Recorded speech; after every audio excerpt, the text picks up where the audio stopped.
Hello everyone and welcome to the Friday edition of the Daily Friend, your favorite source of news and information. I'm here with a couple of my colleagues from the Institute of Race Relations. Terence, how are you today? Always very good. Exciting couple of days behind us. Yes, no, we've had a busy while. And the man who's caused such discomfort to the body politic at large, Hermann Pretorius, how are you today? I am, I'm alive. And so far the hitman never missed. Shaken but not stirred.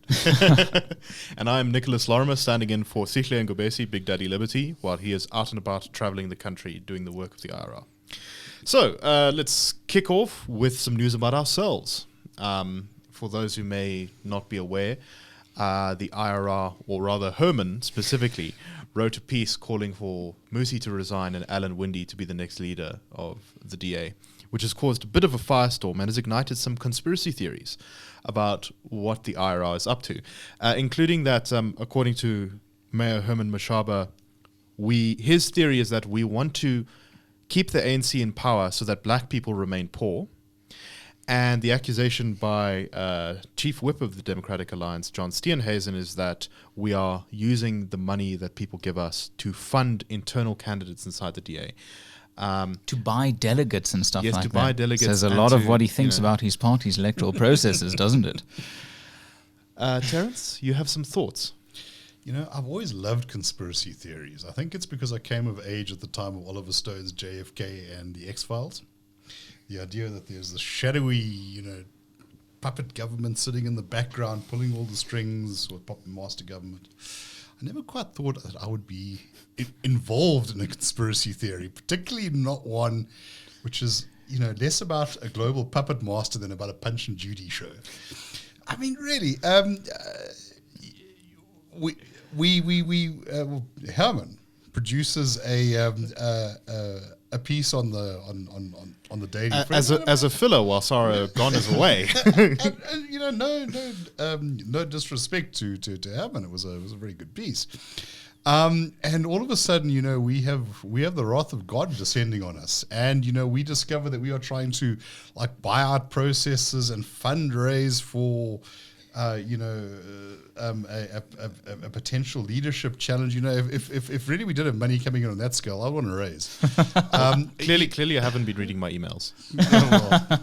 No, I must say there was also the problem with Mulder and Scully. The communications often didn't work. Yes, and Terence is very much the Scully of the office here. Yeah, no, well, look, I do have every episode of the X-Files on DVD. I think it's your resemblance of JFK. It's your resemblance to Gillian Anderson that is so powerful to make the X-Files connection. No. Gillian Anderson is one of a kind. Let's not insult the great Gillian Anderson. But this is really insane. I mean, it's kind of like there are people within the DA who almost don't want to be taken seriously. The idea that there's something untoward and sinister and deeply disturbingly cigarette-smoking man conspiratorial about this, that this is, Deltex and the grassy knoll and the smoking gun and whatever. The DA had much to say about the ANC's internal politics. Are they going to accuse us of being a Stratcom front next? Is that where this is going? But they haven't done it already. I mean that's the logical next step. This is like EFF ANC playbook, but played by people who are really bad at it. I think we're but a few months away from being able to cover the headline of a press release by any of the three major parties and being unable to tell which party it belongs to. Quite possibly. I mean, support what Terence is saying on radio 786 or Radio Islam, one of the two big Islamic radio stations in Cape Town. John Steenhuisen referred to me as a lightweight, and that's fair enough. I mean, he's you're not very entitled. heavy. No, and that he's entitled to his opinion. But if this is the reaction the DA has to a lightweight, God help them if they ever are confronted by a heavyweight. Yeah, they're going to be in some serious trouble. And I would like to thank all of the supposed protectors of liberalism in the DA who have done their utmost best this week to associate liberalism and advancing liberalism with racism, because that's definitely going to help the cause of the country. And really, it's such a vote winner. The behavior of these politicians, you can just hear the country, approving their antics and just going, yes, that's the kind of people we want to fix the economy. I mean, it's palpable. You walk on the streets and people have started naming their babies, Pumzile Van Dam and things like that. It's a sea change. It's huge. Look, we all know that the key constituency of the Democratic Alliance is the 0.5% of the electorate who are left-winger, middle-class people who voted for the ID. That's because that's obviously who they're campaigning to in all of this, and it's and everyone knows that's what swings the election in South Africa. Yes, and this just goes to it explains why they were so grateful when they lost 250,000 voters or 400,000. I can't remember what the exact figure is, but I mean this is a party really getting its act together after going through some troubled waters. What we see here, that's really the future of how to, be taken seriously.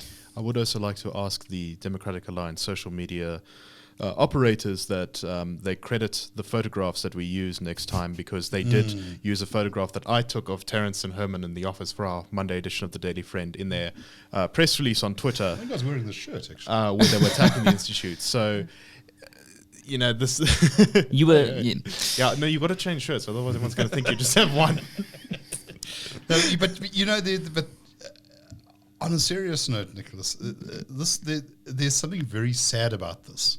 That confronting the scale of problems we do, that a party that has marketed itself as having solutions, many of which are not bad, and has done a lot of very solid work on Yes. fighting corruption. And but that does find itself in a bit of an electoral bind, because obviously it did something wrong to have gone backwards, is responding this petulantly to something that was really a very very minor issue in the grand scheme of things. It's chasing off. There was a cartoon in the 1990s with Barney Patiana, the head of the Human Rights Commission, going after racism in the media. I think it was a Zapiro cartoon. There's a fly coming in. He picks up the sledgehammer and smashes the table. I rather think that this is this is how many people in the DA have responded. And as I say, it comes down. The taste it leaves in my mouth is just that there's something farcical about it, something that's not serious, unbecoming. Now, for organisation I was a member of from the age of 16 until very recently, this is heartbreaking. Yeah, and this is a party that I worked for. In the most recent election campaign. And voted for on one of my two ballots. So it's tragic, really tragic to see this happening. But I want to make 2 points. The first point is that advice to the DA, if they had absolutely ignored what I had written, my opinion piece, they would have saved a lot of face. They would have, honestly, if they had gotten the most junior press officer in the Northwest Province, or, take the most unimportant press employee of the DA, have them write a snarky tweet saying, while Pretorius is, busy opinionating, we're fixing the country, or whatever. Just don't do what you're doing now. It's the worst thing they could have done, is to blow this up into something now important. Or heaven forbid, put out an opposing op-ed saying the 5 reasons why Musi Maimane should remain at the helm. Excellent. Yes. Either dismiss it or take it seriously, because then you can save some face in somewhere. But the second thing I want to say about this whole reaction, I think it is worth noting that the only time I've seen reject with contempt in press statements is from the ANC, until John Steenhuisen put it in his. Yes, and my favorite line from the press release was, "We will not be distracted from this and this and this," and I'm just like, Make this stuff up. have you seen these? Were you alive? In the past 2-3 days. But the other thing that I really need to say is that this is not how a party reacts. If it is comfortable, if it is secure in its position, if it knows where it's going, if it's genuinely seeking to fix the mistakes that it clearly made. This is what a party does when I mean they have no idea how to fix, what to fix, when to fix, whom to fix it. So it's a terrible and tragic state I think part of of the affairs. story here is that the IRR is being used as a stand-in for factional battles inside the DA. So the reason there's such a reaction is because right now in the DA, all its senior party members know that this is an internal war, and there are going to be losers and there are going to be winners. And this attack on the IRA, I think, is at least part of that internal battle, because they're trying to paint their opponents with this particular label of being stooges of the IRA. Yeah, and they're doing it badly. Yes. Yes. Anyway, let's move on to more serious things and less frivolous topics. So our great Minister of Mining, Gwede Mantashe, has said that the economy is going to collapse if electricity remains as expensive as it currently is. And he has called on coal producers specifically to reduce their prices in order to stave off economic collapse. Terence? Well, there's something quite surreal about this. Perhaps what we really need is to mine those Hazenal deposits that he was talking about a few weeks ago. I have the advantage of age and therefore memory, and I recall that what got us into the arms deal was apparently a comment made in cabinet. Well, let's be visionary and not care about price, and I think that unfortunately that kind of stuck. Eskom is in a massive bind because of decisions that were made and circumstances that were allowed to continue, which have very little to do with coal producers. Of course, in fact, actually, they do have something to do with coal producers. Coal was being bought at a premium, in order to show to grant favors to certain favored people. Just yesterday, we were looking at the numbers. The staff roles at Eskom over the last decade have doubled. One gets the sense here, and as I say, it's surreal in the Monty Python or Goon Show sense. They seem to be saying, well, we have made such a mess of this. Now it's time for you to fix it. This is a measure of your patriotism. We read today in the paper that certain ideas, privatization or whatever, are once again off the table. Yet private companies are expected to just save the government. Well, a couple of weeks ago, President Ramaphosa said something about our resources are depleted. Now, our resources are resources taken from the taxpayer, from individuals, from companies, or whatever. They were frittered away. Much of it while Mr. Ramaphosa himself was the deputy president.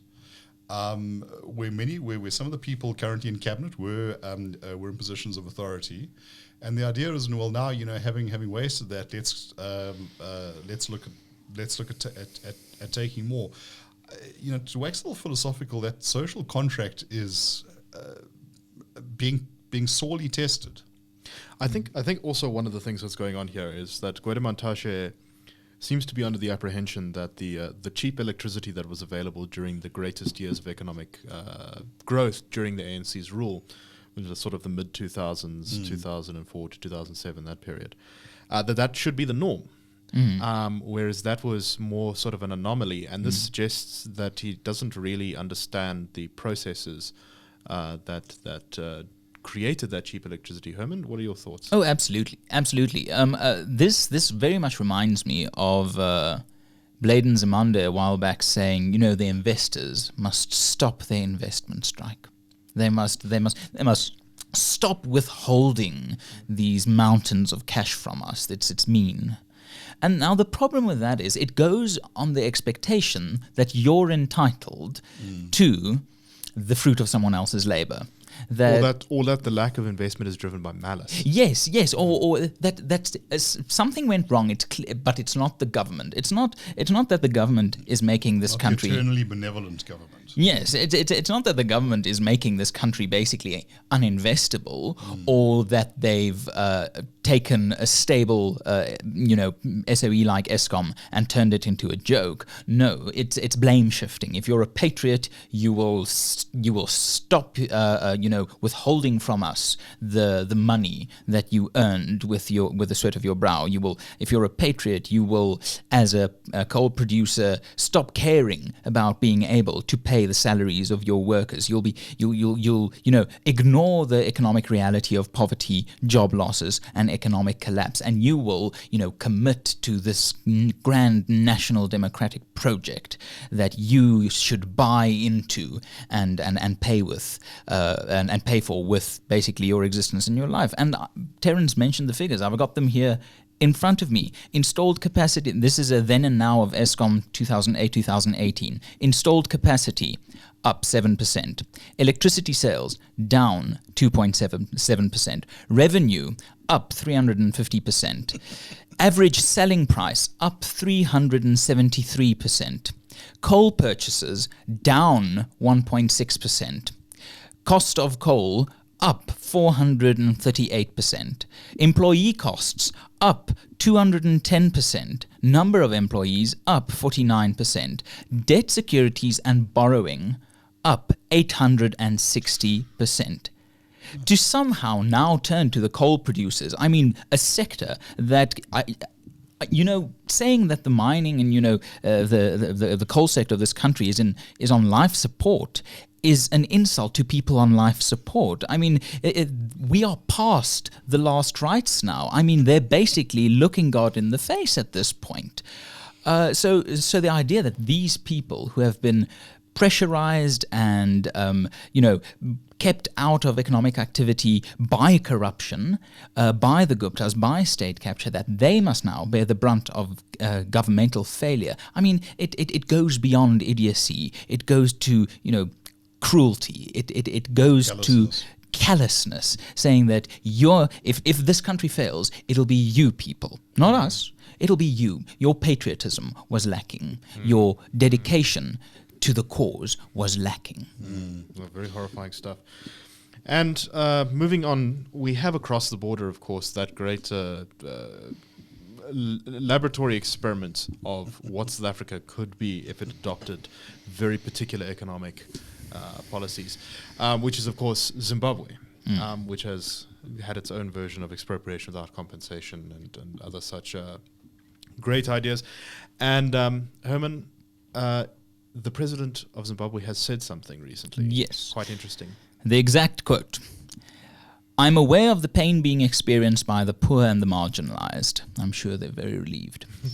"Getting the economy working again from being dead will require time, patience, unity of purpose, and perseverance." This is the successor of Robert Mugabe, his right-hand man for 20 plus years, now saying that the economy is dead. I mean, well done for saying it. We've known it for about a decade. But at the beginning of August this year, the Zimbabwean government stopped publishing inflation data. At that point, the inflation was, I think, 170 175%. Oh, no, 175% inflation. Excuse me. At that point. And so it seems as though Zimbabwe is going through a repeat of the difficult economic times it had in the yes, mid-2000s. because that was in June. At its highest level since the hyperinflation under Mugabe that destroyed the Zimbabwean economy in 2009. The 18-hour power cuts are now a regular thing in Zimbabwe. And let's be honest about what went wrong. There's no mystery about how Zimbabwe reached this point. No one must for a moment think that how could this have happened? We saw this collapse in a real time, and any person with any experience of buying or selling or running a business or earning a salary could tell you that the moment you destroy people's ability to own what they earn, to have the fruits of their labor belong to them, to have that certainty of planning for a future, of planning economically. The moment you start, unraveling that thread, this is what inevitably happens. And the cost is very real. Over 10 million people have suffered directly as a result of these. And might I just say something to get us back on the DA point, very briefly. Musi Maimane wrote this defense piece of his position. I think he wrote it, I'm not quite sure. But there was this defense that, there's this internal liberal conflict about people who are liberal or people who want to, help the marginalized in society, help the poor. Now, Margaret Thatcher had this great quote, I can't remember it exactly, but it's basically, us classic liberals, us free marketeers, we are always accused of not having compassion. But having compassion, you need cash. To be able to care for your fellow man, to give to charity, to pay your taxes, well, how about we have an economy first? We don't put the economy first because we like numbers or because we get off on seeing economic growth. We support the policies. Speak for yourself. We support these policies because we know from South African and international experience that when the economy grows, poor people get a chance to better their lives. And South Africa, we saw it with the GEAR program. It was far from perfect, but between 1996 and 2007, the economy grew consistently, and for each 1 percentage point of GDP growth, 100,000 jobs were created. These things matter. These abstract ideas matter. Interesting thing about that is that 1996 class project, which ultimately made that possible, is we often forget just how precarious the economic situation was at the time of the transition, is still widely maligned. There are a number of economists who will say, well, growth is not sufficient. But at some level, you need it. It may not be sufficient, but it is necessary. It is necessary. A redistributive endeavor needs something to redistribute. And this is, I suppose, because of my my interest in East Asia and having spent some time there. That's often held up as a sort of counter to free market capitalism, as though South Korea and Taiwan were heavily statist economies. It's true that industrial policy played a larger role there, but the underlying goal was to get production going, to enhance people's participation, to encourage entrepreneurship, which then created the space, for your education, for your healthcare and whatever, and to drive a very aggressive form of socioeconomic mobility. And my time in Taiwan, I knew families where you would have the sort of 20-something-year-old children who were applying to do MBAs at Harvard, mom and dad wearing their Italian suits, but could still remember the days when the roads were not quite as functional. The infrastructure wasn't quite as gleaming, but they were going out, to take advantage of trade opportunities in the Philippines or whatever. And then Grandpa and Grandma, still with the fisherman's bait under their fingers. It's quite remarkable. How rapid a transformation that was, yeah. It is possible, provided you wouldn't make the right set of choices. And we, I love to quote this. Remember that show Mythbusters? Very very applicable to the government's approach to the economy. I'm not going to say economic policy because we don't have one. I reject your reality and substitute my own. And it's one is left pulling out one's hair or turning to those conspiracy theories because not very much makes sense. So I kind of sort of connected to that is we've had this great example of Zimbabwe of what a very particular set of policies which are quite explicitly endorsed by, for example, the EFF will result in. And yet it still seems to not have that much purchase with South Africa's people or even in our elite circles. Why do you think that Zimbabwe, the clear example of it, hasn't driven change in this country? Oh, it's $1 million question, isn't it? I don't Some know. dollars, because that's not a very expensive question. Look, I suspect that that there's something in our psyche that still clings to the idea of South African exceptionalism.